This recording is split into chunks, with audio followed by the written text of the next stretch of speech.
范闲怔怔地看着这张熟悉的脸，却发现再也无法从这张脸上寻找到一丝熟悉的味道。明明还是那张脸，明明还是那块黑布，但他却清楚地知道，面前的这个人已经不是武竹书，至少在这一瞬间，他不是武竹书。明明此人便是彼人，然而斯人却不是彼人。20载相处，此时却若陌路相遇，这是何等样令人难过黯然的事情呢？当范闲看到王十三郎背后的那个大箱子时，心里便生出了警讯，并没有找到武竹书，完成此行神庙最大目的的喜悦，因为他敏锐地察觉到了一丝问题。对于神庙来说，武竹书是当初最强大、最资深的使者，而如今却是最大的叛徒。因为武竹书守护母亲以及自己的缘故，神庙不知有多少使者死在了武竹书的手中。既然神庙最后控制了武竹书，又怎么可能将它随意地放在王十三郎轻易就可以找到的地方呢？除非神庙能够确定自己能够完全地控制住武竹，才会不在意武竹的动静。也正是基于这一点判断，范闲在第一时间内命令王十三郎带着箱子突围出庙。他坚信只要脱离神庙的范围，神庙便再也无法控制武竹。然而这一切的反应都太晚了。空气中一道黑光闪过，箱子破裂，蒙着一块黑布的武竹瞬息间从王十三郎的身后杀到了范闲的身前，将他的身体像一只虾米一样穿了起来，就像是根本不认识范闲，更没有曾经为了范闲母子二人出生入死不离不弃过。在看见黑光的一瞬间，范闲不禁想起了萧恩大人所转述的很多年前的情景。当神庙的大门打开，4岁的冰雪仙女叶青梅逃出庙门，一道黑光也是这样闪了出来，只用了一招便将苦荷砸成了滚地的葫芦。范闲盯着武竹脸上的那块黑布，感受着胸腹处的剧痛，知道大概神庙用了什么法子将武竹书的记忆再次抹去，甚至是抹成了一片空白。鲜血从范闲的唇间涌了出来，他面色苍白，眼神却极为坚定，困难而快速地抬起了右手，阻止了海棠和王十三郎震惊之下的暴怒出手。因为他清楚，面对着武竹书，海棠和王十三郎根本没有任何还手之力，一旦加入战团，只有死路一条。要能从眼下这最危险的境地中摆脱出来，只能依靠自己。鲜血喷流，范闲痛地缩在那根铁签之上，看着异常凄惨，然而他还可以思考，没有马上死去，甚至还可以抬起右手阻止海棠和王十三郎悲痛之下的行动。这只能证明武竹这异常强悍准确的一刺并没有刺中他的要害。这是很难理解的一件事情，以武竹的境界暴起杀人，除了天底下那几位大宗师之外，谁能幸免呢？更何况范闲本来便是重伤病余之身，想必连神庙都没有想过在武竹的手下范闲还能活下来。所以那个四面八方响起的声音沉默了，似乎是在等待着武竹判断范闲的生死。是的，没有人能够避开武竹的出手，但是范闲能。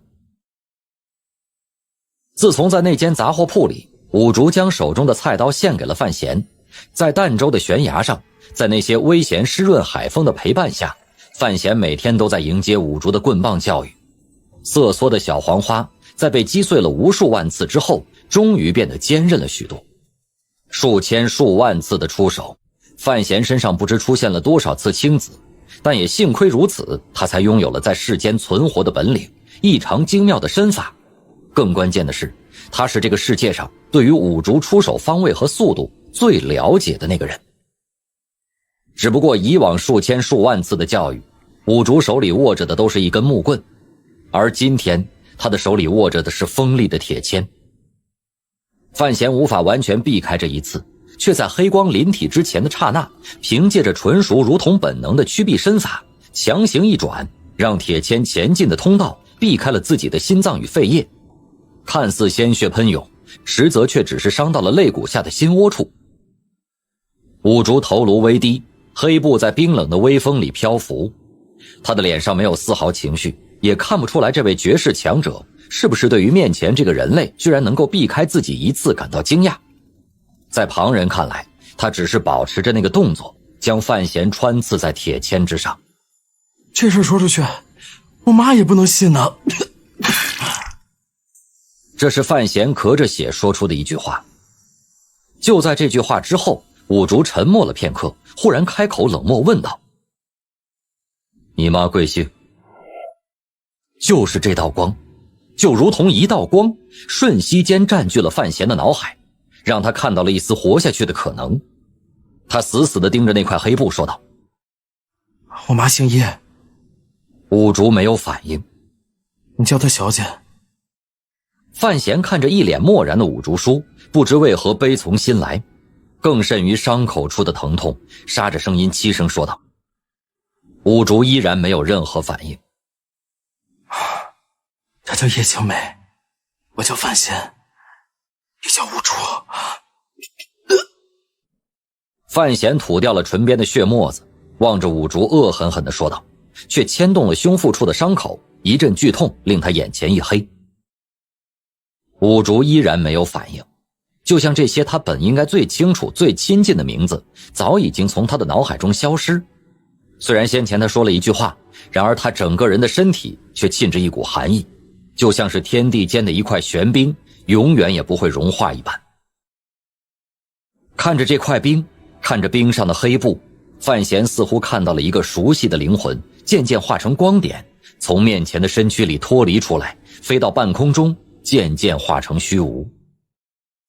这个事实令范闲感到无穷的惶恐与悲伤。他隐隐感觉到自己这一生再也无法见到那个五竹叔了。